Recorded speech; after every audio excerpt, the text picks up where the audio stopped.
My brain was like sending me these images of me having a daughter. I don't have any children. Dancing at her wedding. My brain also showed me like pretty horrific things, like images that I've only seen in horror movies of what someone in a room with no consequences might do to me. And that, which was a pretty potent combination.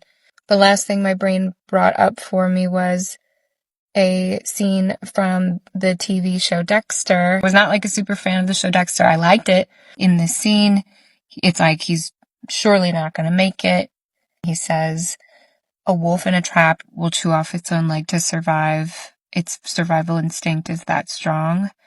And I don't remember bookmarking this scene in my mind. It wasn't like something that I watched again and again. It was something that my mind must have just put in the back in case we needed it at some point, and we did, which I took as you need to find any way that you can to survive this. My feeling was pretty strong, and I don't know if that's just intuition or fear, but my feeling was that he was not there with the intention to let me go. At the moment, there was no part of me that thought this, especially with the way that he was, that this man has a lot of mercy for me. You know, like I said, I was bawling, I was crying, and that only got him more excited. So, I'm trying to go fast, but I'm trying to do this without the AC so you guys can hear. So, I make up my mind to sacrifice my arms. In my mind, I was like, if I just start, doing this, and he slashes at me with the knife, maybe I lose my arms, but I'll walk away with my heart. And in my mind at the time, that was like walk away with my heart beating so that I'll survive. But I think there's obviously like deeper meaning, deeper levels to that.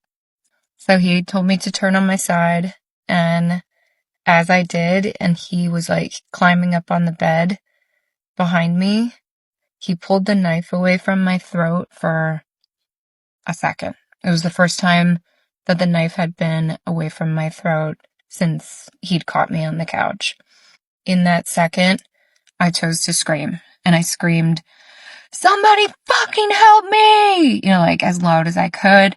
I lived in an apartment complex, so, hopefully someone can hear me. In my mind, I was screaming loud enough for my family, my dad, my brothers to hear me all the way back in Wisconsin. He then jumps on top of me, straddles me. We start fighting like this. And he, I remember just like a flurry of hands. He's on top of me. And then I remember feeling like bop, bop right here in my head. And it felt like he was hitting me with the butt of the knife. And I wondered why he would hit me with the dull end.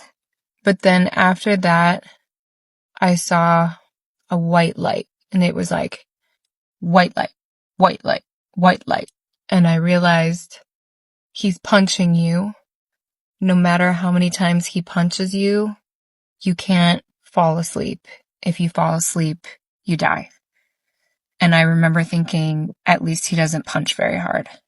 And then he stopped, and I was able to get my legs up underneath him and push him off the bed.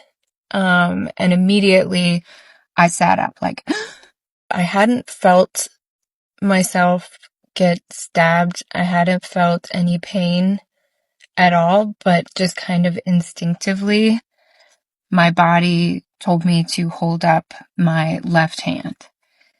And I held up my left hand and saw that my ring finger and my pinky finger had been partially severed. So then, I thought I had lip gloss in here.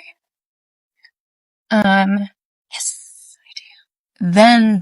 Then everything changed. When I saw that my fingers had been almost severed, I went from feeling utter terror to complete rage. Every cell in my body was swollen and pulsating red with rage. Like I've never felt before. And I looked down at him on the floor and screamed at him, "You cut my fucking fingers off? You cut my fucking fingers off? I'm gonna fuck you."